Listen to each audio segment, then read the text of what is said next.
Hey guys, it's Caleb from Brickloaf, and I'm going to be updating you on all of our LEGO adventures this week, so let's begin.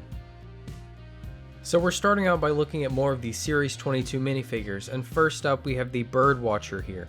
Now she's got a really cool face and outfit, she's got the short sleeve arm prints, and one of her arms also has a watch. That is super cool.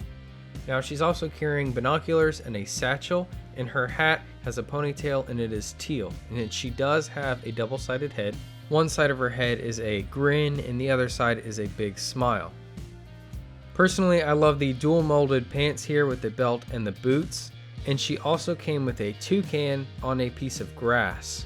If you are looking for this set while you're feeling the bags, you're going to want to look for that toucan and the grass piece while you're feeling. They'll be very easy to spot and tell which character this is.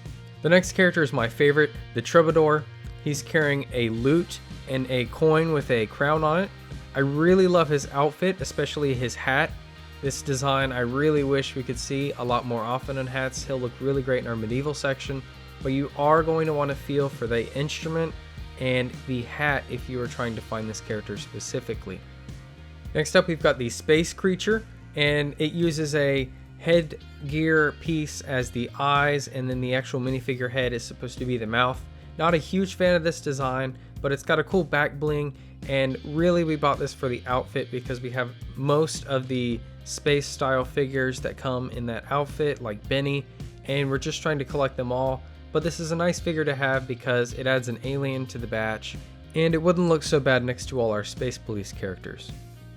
Next up we have the Forest Elf, and he is wearing a leaf suit with an acorn belt along the torso. He does have a leaf cape, which is super awesome. And of course, the best part is that he's wearing an acorn hat. Underneath the cape is a pouch or satchel, which is really cool. I like when they add prints, even though there's a cape in the back. The figure does have a double-sided face. One side, again, is just a grin, and the other side is a big smile. But it came with more than the figure. It came with a small little mushroom, and the top of the mushroom does have a smiling face on it. And of course, we already have put this character on our LEGO Ideas treehouse. And the last figure we're looking at is the Snow Guardian. Now he has the little piece around his neck to make it look like his jacket is puffy. He's got a really cool winter outfit with double printed arms, and he's also carrying a shield with a snowflake and a large broadsword. He also carries a very large hat and a double-sided face. One side of his face is like a frown and the other is just a plain expression. Now this figure also came with a snow dog, and if you are trying to find this character in a bag, you're going to want to feel for either his hat, his sword, his shield, or his dog. Now if you find this piece, you're going to know for sure what it is because there are so many parts in here that are easily identifiable.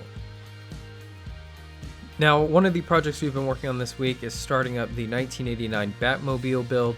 We haven't gotten too far into this set, but I wanted to mention the figure here. Now I really love how the headpiece is a mold attached to the cape, and it has Batman's logo on the front.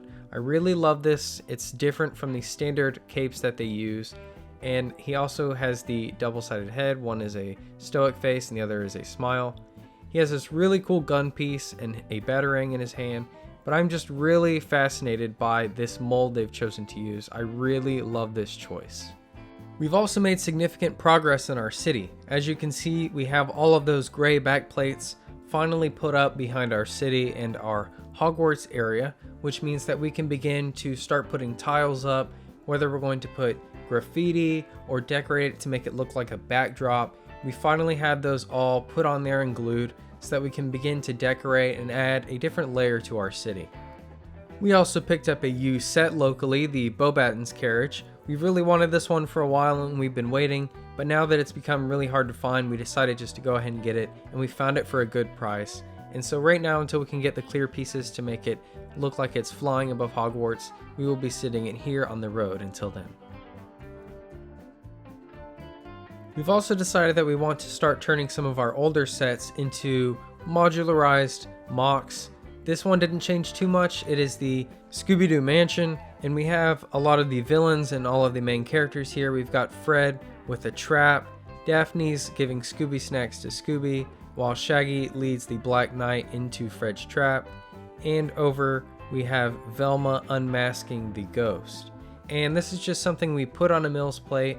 We are still trying to get the tiles for it so we can cover it up, but we want to start turning some of our larger individual sets into these modular things that we can put on a shelf just to display.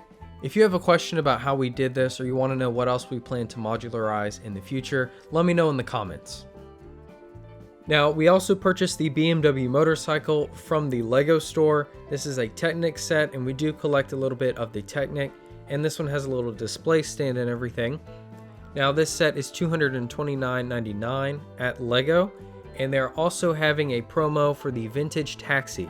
Now, to get this, you have to spend $200 or more at a Lego store or at lego.com, and this offer goes until February 13th.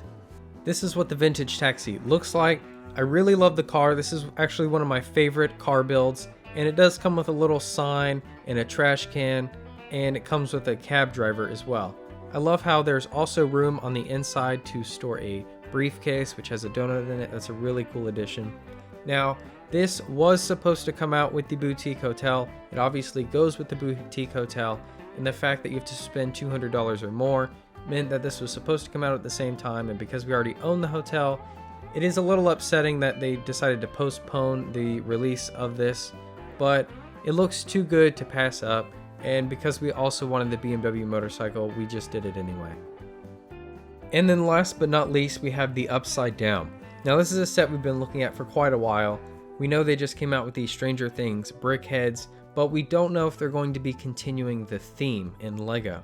And because it comes with all the characters and it's a good display piece, we went ahead and got it.